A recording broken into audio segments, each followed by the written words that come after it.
Le FC Barcelone vit un été de montagne russe. Un joueur veut fuir vers le PSG, un autre a totalement lâché l'affaire. Et pendant ce temps, le Barça tente un coup XXL derrière le dos du Real Madrid.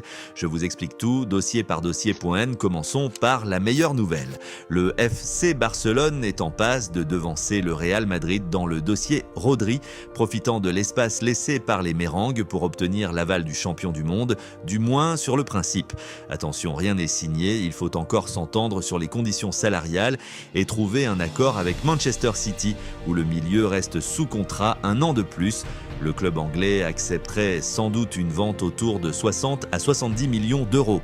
Un coût énorme si ça se confirme. Piquer le milieu de terrain du Real Madrid en pleine négociation, ce serait une humiliation en règle pour Florentino Pérez. Deuxième dossier, beaucoup plus embarrassant celui-là. Ferran Torres, sous contrat jusqu'en 2027, a été annoncé proche du PSG alors qu'une prolongation semblait compliquée.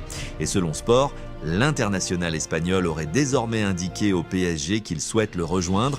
Un joueur du noyau qui pousse lui-même pour partir chez un rival direct en Ligue des Champions. C'est le genre de polémique qui va faire du bruit dans le vestiaire.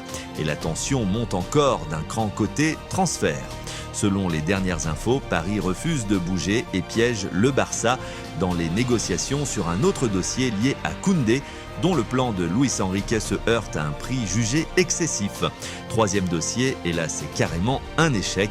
Le Barça a longtemps rêvé de recruter Julián Álvarez, mais il faut se rendre à l'évidence.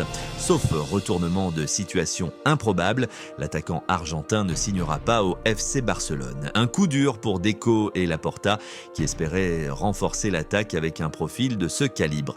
Reste à savoir si Álvarez restera à l'Atlético, où les relations sont particulièrement tendues depuis plusieurs semaines. Un feuilleton à suivre absolument. Comment le Barça finance tout ça? Plus de 100 millions d'euros ont déjà été dépensés entre les recrues Karim Adeyemi et Anthony Gordon. Côté rentrée d'argent, pour l'instant, seule la vente d'Ansu Fati à Monaco pour 11 millions est venue renflouer les caisses.